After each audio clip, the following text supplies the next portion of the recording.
लेह में जो हिंसा भड़की उसे लेकर किस तरह की पॉलिटिक्स हो रही है देश में, कांग्रेस, केजरीवाल, उद्धव की पार्टी क्या कह रही है वो आपको आगे बताऊंगा। लेकिन पहले उन दो चेहरों के बारे में जान लीजिए जिनके ऊपर लेह हिंसा को भड़काने के आरोप लग रहे हैं। और इनमें पहला नाम है सोशल एक्टिविस्ट सोनम वांगचुक का, दूसरा नाम है कांग्रेस पार्षद फुनसोक स्टैनजिन सेपाक का। आरोप है कि प्रदर्शन के दौरान कांग्रेस पार्षद ने भड़काऊ बयान दिए। सोनम वांगचुक का नाम तो आप सबने सुना होगा, वो लद्दाख के हैं और पूरे देश में मशहूर हैं। लेकिन सोनम वांगचुक पर बहुत गंभीर आरोप लग रहे हैं कि लेह में जो कुछ हुआ वो उन्हीं का किया धरा है। सोनम वांगचुक लद्दाख में विरोध प्रदर्शन का सबसे बड़ा चेहरा है। वो लद्दाख को पूर्ण राज्य का दर्जा देने की मांग को लेकर भूख हड़ताल कर रहे थे। उनके अनशन में 2 लोगों की तबीयत बिगड़ी और उन्हें अस्पताल ले जाया गया। यहीं से शांतिपूर्ण प्रदर्शन हिंसक हो गया और लेह में आग लगी। इस हिंसा के बाद सोनम वांगचुक ने अपना अनशन रद्द कर दिया, लेकिन गृह मंत्रालय ने सीधा नाम उन्हीं का लिया कि वांगचुक की वजह से लेह में बवाल हुआ। सोनम वांगचुक पर ताबड़तोड़ एक्शन भी शुरू हो गए, लेकिन वांगचुक ने लेह हिंसा को लेकर यह कहा कि यह युवा पीढ़ी की भड़ास है, एक तरह का जेनजी आंदोलन है। लेह में हिंसा के बाद सोनम वांगचुक सफाई दे रहे हैं। वांगचुक इस हिंसा को युवाओं की भड़ास बता रहे हैं, लेकिन गृह मंत्रालय ने लेह हिंसा को लेकर वांगचुक पर जो आरोप लगाए हैं उसके मुताबिक सोनम वांगचुक के भड़काऊ बयानों से हिंसा भड़की। हिंसा जब भड़क गई तो वांगचुक स्थिति संभालने की कोशिश करने की जगह पर अपनी भूख हड़ताल तोड़कर एक एम्बुलेंस में बैठे और अपने गांव निकल लिए। यानी अगर सोनम वांगचुक चाहते तो भीड़ को कंट्रोल कर सकते थे, यह आरोप लग रहा है। और सोनम वांगचुक खुद कह रहे हैं कि भाई ये उनके इस आंदोलन को पूरे लेह का समर्थन था, लद्दाख का समर्थन था। तो अगर सोनम वांगचुक इतने बड़े लीडर हैं तो उनको उस भीड़ को कंट्रोल भी करना चाहिए था जो बेकाबू हो रही थी। और सोनम वांगचुक पर इस वक्त एक बड़ी खबर भी आ रही है। लेह हिंसा मामले में लद्दाख पुलिस का एक्शन होने की खबर आ रही है। सोनम वांगचुक पर एफआईआर दर्ज हो गई है। लद्दाख पुलिस ने लेह हिंसा पर एफआईआर दर्ज की है और एफआईआर में एक आरोपी सोनम वांगचुक को भी बनाया गया है। यानी सोनम वांगचुक की मुश्किल बढ़ रही है। पहले गृह मंत्रालय की रिपोर्ट में उनको इस हिंसा का कारण बताया गया और अब बड़ी खबर आ रही है कि जो एफआईआर हुई है उसमें सोनम वांगचुक को भी एक आरोपी बनाया गया है। उस एफआईआर में लेह हिंसा पर एफआईआर जो दर्ज हुई उसमें सोनम वांगचुक का नाम भी शामिल है। लेकिन लेह हिंसा पर एक बयान जारी करते हुए गृह मंत्रालय ने क्या बताया था आपको वो भी बताता हूं। सोनम वांगचुक ने 10 सितंबर को भूख हड़ताल शुरू की, जबकि यह बात सबको पता थी कि भारत सरकार सक्रिय तौर से एपेक्स बॉडी लेह और करगिल डेमोक्रेटिक अलायंस के साथ बातचीत कर रही। गृह मंत्रालय ने कहा कि जिन मांगों को लेकर वांगचुक भूख हड़ताल पर थे वो मुद्दे उस बातचीत में शामिल थे। कई नेताओं ने वांगचुक से भूख हड़ताल खत्म करने को कहा था, लेकिन वांगचुक ने ऐसा नहीं किया। वांगचुक ने अरब स्प्रिंग शैली के विरोध प्रदर्शनों और नेपाल में जिंसी के विरोध प्रदर्शनों का भड़काऊ उल्लेख करके लोगों को गुमराह किया। 24 सितंबर को लगभग 11:30 बजे वांगचुक के भड़काऊ भाषणों से उकसाई गई भीड़ भूख हड़ताल स्थल से निकली और हिंसा करने लगी। यह गृह मंत्रालय की रिपोर्ट में कहा गया है। यानी गृह मंत्रालय बिना किसी इफ एंड बट के साफ साफ कह रहा है कि सोनम वांगचुक ने हिंसा भड़काई और इसलिए अब यह कहा जा रहा है कि किसी भी वक्त वांगचुक की गिरफ्तारी हो सकती है। लेकिन एक सवाल तो गृह मंत्रालय से भी होगा कि अगर सोनम वांगचुक ये सब कर रहे थे, समझाने पर नहीं समझ रहे थे, उनका अपना इंटेलिजेंस क्या कर रहा था? उनको नहीं समझ में आ रहा था कि ऐसी भीड़ जो है, ऐसा जेनजी जो है, ऐसे आंदोलन या ऐसे हिंसा की तैयारियां चल रही हैं? उसको लेके भी तो सवाल खड़े होंगे। सोनम वांगचुक पर समय रहते यह कार्रवाई क्यों नहीं कर दी गई? लेकिन लेह हिंसा को लेकर सोनम वांगचुक यह कहकर अपना पल्ला झाड़ रहे हैं कि युवाओं की भीड़ गुस्से में आ गई, इसमें उनका कोई लेना देना नहीं। लेकिन अब सोनम वांगचुक के पुराने बयान भी निकल रहे हैं, जिसमें उन्होंने अपने प्रदर्शन के दौरान कभी नेपाल तो कभी बांग्लादेश की बात की थी। आरोप है कि इस तरह के प्रोटेस्ट जिन्होंने दूसरे देशों में तख्ता पलट कर दिया, उनकी बात करके सोनम वांगचुक ने लद्दाख को नेपाल बांग्लादेश बनाने की साजिश की थी क्या? आप सोनम वांगचुक के वो पुराने बयान देखिए जो वायरल हो रहे हैं। दावा है कि 10 सितंबर 2025 को ही सोनम वांगचुक ने कहा कि बांग्लादेश, नेपाल, श्रीलंका की तरह लद्दाख में भी आम जनता बदलाव लाएगी। उनके कुछ वीडियो वायरल करके यह आरोप लगाया जा रहा है कि सोनम वांगचुक ने प्रदर्शनकारियों को नकाब पहनकर हिंसा करने के लिए उकसाया। आरोप है कि सोनम वांगचुक कश्मीर स्टाइल में लद्दाख में जनमत संग्रह कराने की भी मांग कर चुके हैं। सोनम वांगचुक उस कांग्रेस पार्षद का भी बचाव कर रहे हैं जिस पर हिंसा भड़काने के आरोप में एफआईआर। सोनम वांगचुक का एक बयान भी वायरल हो रहा है जिसमें वो नेपाल बांग्लादेश की बात कर रहे हैं। एक बार इसको सुनिए, फिर जो आरोप लग रहे हैं उनकी सच्चाई भी बताऊंगा। यही वो बयान है जिनको लेकर सवाल उठ रहा है कि अगर सोनम वांगचुक खुद शांतिपूर्ण तरीके से भूख हड़ताल कर रहे थे तो जो सुनने आए थे उनको ये क्यों कह रहे थे कि श्रीलंका, नेपाल और बांग्लादेश जैसा यहां पर बदलाव आ जाएगा। श्रीलंका, नेपाल और बांग्लादेश में तो भूख हड़ताल करके बदलाव नहीं आया। वहां तो हिंसा हुई, आगजनी हुई, तोड़फोड़ हुई, मारापीटी हुई, पब्लिक सड़क पर आ गई, देश जलाने लगी। तो जब आप अगर खुद भूख हड़ताल में विश्वास रखते हैं तो जो सुनने आए थे उनको उन देशों का उदाहरण क्यों दे रहे थे, यह सवाल पूछा जा रहा है। सोनम वांगचुक के ऐसे ही बयान को लेकर उन पर गंभीर आरोप लग रहे हैं। सवाल उठ रहे हैं कि कहीं वो विदेशी ताकतों के हाथ में तो नहीं खेल रहे। पिछले साल मार्च में जब लद्दाख में भारत और चीन की सेना बॉर्डर पर आमने सामने थी, तब सोनम वांगचुक ने यह धमकी दी थी कि अगर चीन लद्दाख में घुसने की कोशिश करेगा तो हम चीन से नहीं लड़ पाएंगे। सुनिए।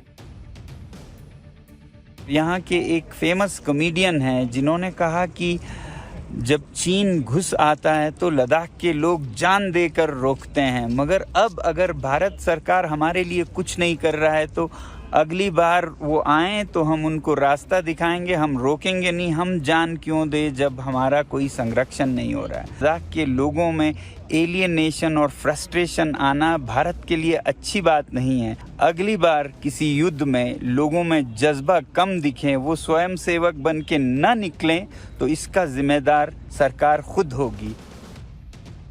सोनम वांगचुक का एक पक्ष अगर सही भी हो सकता है कि वो सरकार को जगाने का प्रयास कर रहे थे, तो दूसरा पक्ष ये गलत लगता है कि वो जो उदाहरण दे रहे हैं वो ठीक नहीं, कि अगर सरकार हमारे लिए, लद्दाख के लोगों के लिए कुछ नहीं कर रही है तो लद्दाख के लोग चीन से जब लड़ने का मौका आएगा तो घर से ना निकलें, तो आप उस पर आश्चर्य मत कीजिएगा। क्यों ना निकलिएगा बॉस? अगर देश आपके लिए कुछ नहीं कर रहा है तो आप देश को छोड़ दीजिएगा। घर में अगर माँ बाप आपके लिए कुछ नहीं कर रहे हैं तो आप छोड़ दीजिएगा कि ना अब तो हम घर में कुछ हो जाए, चोर आ जाए, डकैत आ जाए, हमको कोई फर्क नहीं पड़ता, होने तो जाओ जाओ ले लो, उधर पैसा रखा ले लो। ऐसा करते हैं आप अपने घर में। तो लद्दाख के लोगों का भी घर है ना भारत। सरकार से आपको नाराजगी है, इलेक्शन में बदल दीजिए सरकार, लेकिन चीन घुसेगा और हम कुछ नहीं करेंगे, यह कैसे चलेगा? इतना ही नहीं, सोनम वांगचुक के विदेशी दौरों पर भी सवाल उठते रहे। आरोप है कि इसी साल फरवरी में सोनम वांगचुक पाकिस्तान गए थे। पाकिस्तान की मीडिया के कार्यक्रम में शामिल होते हुए वांगचुक ने पाकिस्तान की मीडिया की तारीफ की थी। स्कार्दू और बाल्टिस्तान जैसे इलाकों को ऑटोनॉमी देने के लिए वांगचुक ने पाकिस्तान की तारीफ की थी। इसके अलावा तिब्बत को ऑटोनॉमी देने पर भी वो चीन की तारीफ कर चुके हैं। सोनम वांगचुक की एक और फोटो भी वायरल हो रही है जिसमें वो भारत विरोधी माने जाने वाले बांग्लादेश के मोहम्मद यूनुस के साथ दिख रहे हैं। इस पर सोशल मीडिया पर लोग सवाल उठा रहे हैं कि क्या सोनम वांगचुक की चीन, पाकिस्तान, बांग्लादेश से नजदीकी। हालांकि ये फोटो कब की है ये तो अभी पता नहीं। और मोहम्मद यूनुस तो कोई आज ना बने भाई बांग्लादेश के केयरटेकर पीएम, उसके पहले किसी के साथ फोटो खिंचा लेंगे तो उसकी कोई सेटिंग गेटिंग है। सोनम वांगचुक पर जो गंभीर आरोप लगे हैं उनमें एक आरोप यह भी लग रहा है विदेशी फंडिंग को लेकर। सोनम वांगचुक से जुड़ी जो संस्थाएं, उसमें कई वित्तीय गड़बड़ियों के भी आरोप लग रहे हैं। सोनम वांगचुक HIAL यानी हिमालयन इंस्टीट्यूट ऑफ ऑल्टरनेटिव्स नाम की संस्था के फाउंडर हैं। साल 2023-24 में इस संस्था को 6 करोड़ की डोनेशन मिली और अगले ही साल ये डोनेशन 15 करोड़ हो गई। आरोप लग रहा है कि HIAL के 7 बैंक खाते हैं जिनमें से 4 अघोषित हैं। आरोप है कि इस संस्था के पास विदेश से करीब 1.5 करोड़ रुपए आए, लेकिन इस संस्था के पास FCRA का पंजीकरण नहीं है जो विदेश से पैसा मंगवाने के लिए जरूरी होता है। एक और कंपनी है जिसका नाम शेश्योन इनोवेशंस प्राइवेट लिमिटेड है। इसके डायरेक्टर वांगचुक और उनकी पत्नी है। आरोप है कि HIAL से करीब 6 करोड़ रुपए का ट्रांजैक्शन वांगचुक ने अपनी निजी कंपनी में कर लिया। शेश्योन इनोवेशंस प्राइवेट लिमिटेड के भी 3 बैंक खाते हैं जिसमें से 2 अघोषित हैं। उनसे जुड़ी हुई एक और संस्था है सेकमॉल यानी students educational and cultural movement of Ladakh. इस संस्था के पास 9 बैंक खाते हैं जिसमें से 6 अघोषित हैं। सोनम वांगचुक के अपने 9 बैंक खाते हैं जिसमें से 8 अघोषित है, यह भी आरोप लगा। आरोप है कि इन अघोषित बैंक खातों में विदेशों से बड़ी रकम डाली गई। अब इन आरोपों को लेकर सवाल उठ रहे हैं कि क्या सोनम वांगचुक को हिंसा भड़काने के लिए विदेश से पैसा भेजा गया था? क्या सोनम वांगचुक के पीछे कोई विदेशी ताकतें हैं जो भारत को नुकसान पहुंचाना चाहती हैं? लेकिन फिर उल्टा सवाल सरकारी एजेंसियों से भी है कि कल हिंसा न भड़कती तो आप क्या करते? यह सब जानकारी अब तक कहां थी? 2 महीने पहले से अगर CBI जांच कर रही थी तो पहले ही ये सब FIR वगैरह करके आपको एक्शन लेना चाहिए था। हिंसा भड़की तब आपको FCRA का लाइसेंस रद्द करना याद आ रहा है। सोनम वांगचुक से जुड़ी संस्थाओं की फंडिंग पर सवाल उठ रहे हैं। सोनम वांगचुक के खिलाफ अब एक्शन तेज हो गया है। सरकार ने सोनम वांगचुक की संस्था सेकमॉल का एफसीआरए लाइसेंस कैंसिल कर दिया।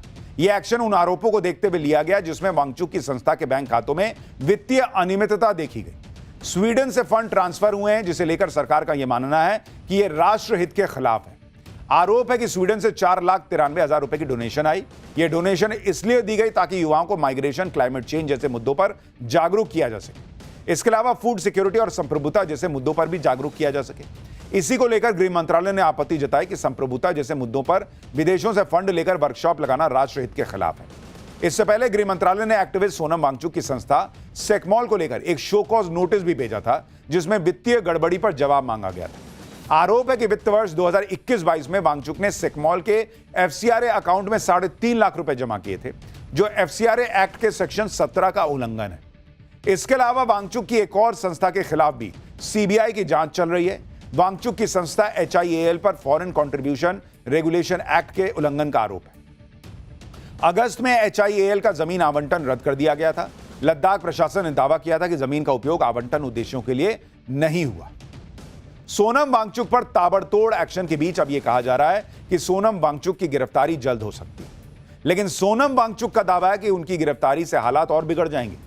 वो कह रहे हैं कि हिंसा के लिए उन्हें बलि का बकरा बनाया जा रहा है। सोनम वांगचुक ने कहा कि उन्हें पब्लिक सेफ्टी एक्ट में 2 साल के लिए जेल में डालने की तैयारी चल रही है। हालांकि सोनम वांगचुक पर उठे सवालों के बीच उनके कुछ ऐसे वीडियो भी वायरल हो रहे हैं जिनका कल की हिंसा से कोई लेना देना नहीं।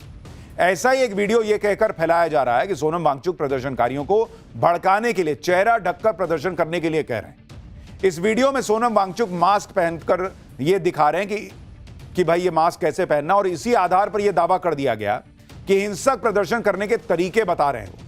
लेकिन इस वीडियो की सच्चाई कुछ और ही निकली। यह वीडियो कोविड के दौरान का है, जिसमें मास्क पहनकर प्रोटेस्ट करने के बारे में तब के बारे में बताया गया है। लेकिन ऐसे वीडियो को ले हिंसा के ठीक पहले का वीडियो बताकर वायरल किया जा रहा है। यह कहा जा रहा है कि वो तो मास्क पहन के प्रदर्शन करना सिखा रहे हैं। लेकिन यह वीडियो कोविड का वक्त का है कि भाई उस वक्त अगर कुछ चल रहा था तो भाई उसमें मास्क पहन के प्रदर्शन कर रहा है। तो ऐसी बहुत चीजें भी सोशल मीडिया पे चल रही हैं। कुछ आरोप हैं, कुछ आरोप को सच्चाई बताने का प्रयास भी है, इसलिए बहुत संभल के हर फैक्ट को खंगालते हुए चलना है। सोनम वांगचुक को लेकर चल रही तरह तरह की बातों के बीच आपको दिखाता हूं कि लेह में जो हिंसा भड़की वो कितनी भयानक थी। लेह में बीजेपी के दफ्तर को फूंक डाला गया। लद्दाख ऑटोनोमस हिल डेवलपमेंट काउंसिल के दफ्तर में घुसकर आग लगा दी गई। लेह से यह रिपोर्ट देखिए कैसे वहां पर जली हुई गाड़ियां और इमारतों पे कल जो हिंसा हुई उसके निशान दिख रहे हैं। ये बीजेपी का हेडक्वार्टर है और इस बीजेपी के हेडक्वार्टर के अंदर कल प्रदर्शनकारी घुसे थे और उन्होंने यहाँ पर तोड़फोड़ की। ये जो गाड़ियां आप सामने देख रहे हैं, इन गाड़ियों को जला दिया गया है।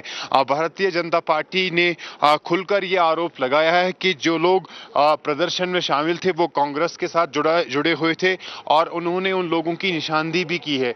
भारतीय जनता पार्टी ने आरोप लगाया कि जो बीजेपी जो कांग्रेस पार्टी के यहाँ के स्थानीय काउंसलर है वो उन लोगों को लीड कर रहे थे जो इसमें प्रदर्शन कर रहे थे, जो इसमें हिंसा कर रहे थे। ये जो बीजेपी हेडक्वार्टर है उसका मुख्य द्वार है और इसी द्वार के अंदर होते हुए आप देखेंगे यहाँ पर जितना भी सामान पड़ा हुआ था उसे सबको जला दिया गया है, फर्नीचर जला दिया गया है और जो पार्टी का जो मटेरियल होता है जिसमें पैम्पलेट्स होते हैं, बैनर्स होते हैं, झंडे होते हैं, उन सबको यहाँ पर जो है नुकसान पहुँचाया गया है। उससे आग लगा दी गई है। कल जिस तरीके से प्रदर्शन हुए, प्रदर्शनकारियों ने सबसे पहले भारतीय जनता पार्टी के हेडक्वार्टर को ही निशाना बनाया और यहां पर आग लगा दी।